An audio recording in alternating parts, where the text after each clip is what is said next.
Well, for a discussion, let's bring in our fair and balanced radio panel. Joining us now from Philadelphia, Rich Zeoli, and self-described liberal host Kyle Kulinski. Gentlemen, nice to see both of you. The president was tweeting that yesterday. This morning on Easter morning before church, also went on Twitter. He said this: Mexico is doing very little, if not nothing. It's stopping people from flowing into Mexico along their southern border and then into the U.S. They laugh at our dumb immigration laws.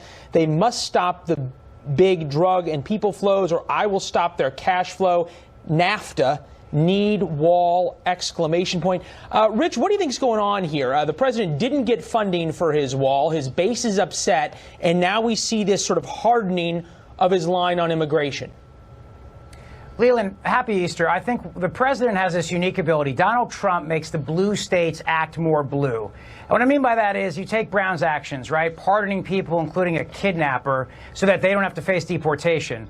And, you know, Trump knows he's never going to win California, but he doesn't have to as long as he can win Ohio, Pennsylvania, Michigan. And ask yourself this question, you know, are blue-collar workers in those states, are they going to side with Trump on this issue or Jerry Brown, who says, you know what, we're going to pardon you so that you don't have to be deported? You view this sort of as a purely political calculation by the president to try and push things, okay? And I'm just going out on the limb here, Kyle. You probably agree with that.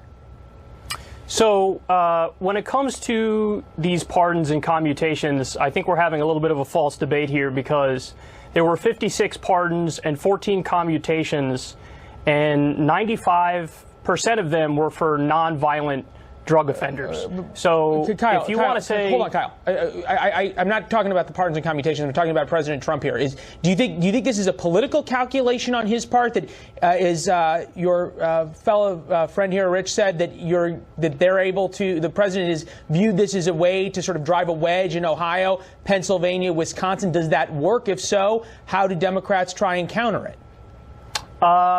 Perhaps it's a political calculation, but in all seriousness, parts of what he said in that tweet, I hope, are not political calculations. I wish he would pull out of NAFTA.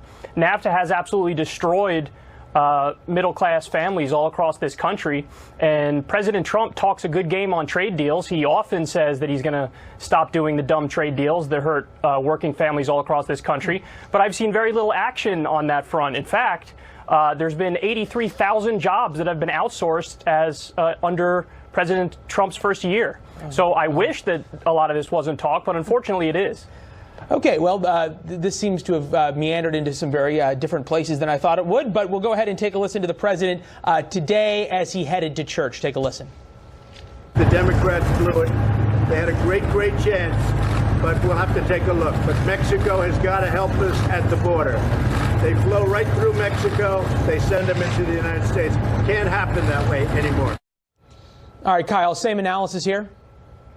Yeah, I mean, I don't understand why he frames this issue as a criminal issue when, Rich just told you why he did, which is that he thinks it works well for him in Ohio and Pennsylvania, in other states. So the question is, how would Democrats try to counter that? Well, I mean, simply they could point out the fact that 99.75% of Dreamers are law-abiding citizens, and about 91% of Dreamers work or go to school.